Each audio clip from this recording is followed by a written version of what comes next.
మీ మీద section 143 కేసుంది.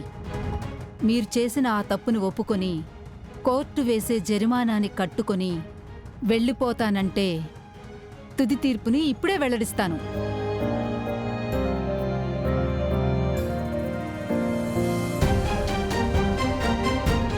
Judge గారు, కనక మహాలక్ష్మి ఆ బ్రోతల్ హౌస్కి వెళ్ళి ఇరుక్కుపోయింది, కానీ అక్కడ తను ఎలాంటి తప్పు చేయలేదు జడ్జి గారు. తను అక్కడికి వెళ్ళి తప్పు చేశానని మెసేజిల్లో ఆడియో క్లిప్స్ సాక్ష్యాలున్నాయి. ఇంకా కోర్టు సమయం వృధా చేయడం నాకిష్టం లేదు. ఆమె జరిమానా కడతాను అంటే జరిమానా విధిస్తాను. జైలు శిక్ష స్వీకరించడానికి ఆమెను సిద్ధమవమని చెప్పండి.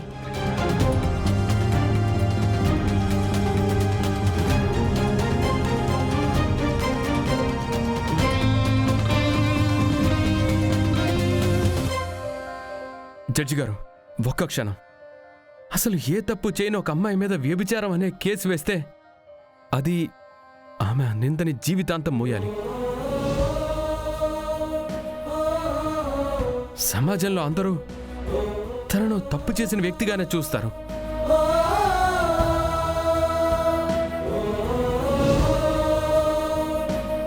అసలు ఒక అమ్మాయి అలాంటి నిందని మోస్తూ బ్రతకలేదు జడ్జి గారు.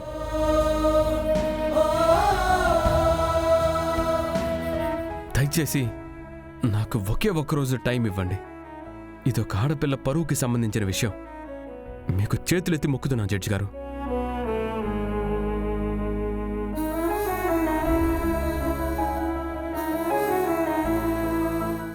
ఒక్కరోజు టైం ఇవ్వండి.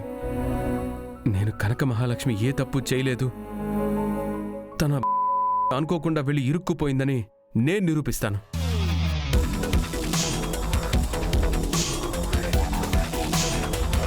దయచేసి గడువు ఇవ్వండి ప్లీజ్.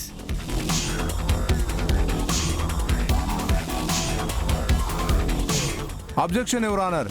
ఇతను విలువైన కోర్టు సమయాన్ని వృధా చేస్తున్నారు. దయచేసి తీర్పిచ్చేయండి యువర్ ఆనర్.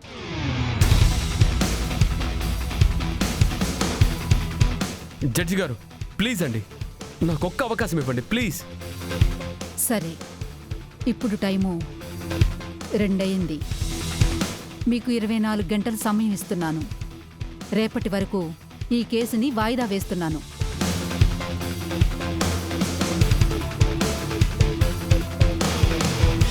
కానీ రేపు ఇదే టైం కల్లా మీరు తను తప్పు చేయలేదని నిరూపించలేకపోతే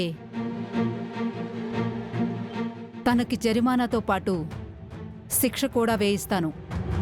అలాగే జడ్జి గారు.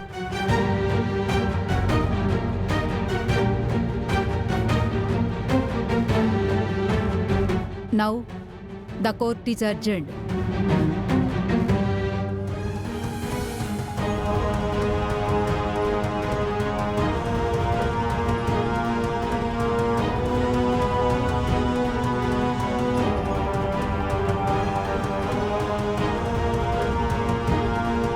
అసలు విహారిగాడు ఇక్కడికెలా వచ్చాడు? చివరి క్షణంలో వచ్చి నా ప్లాన్ మొత్తం పాడు చేశాడు.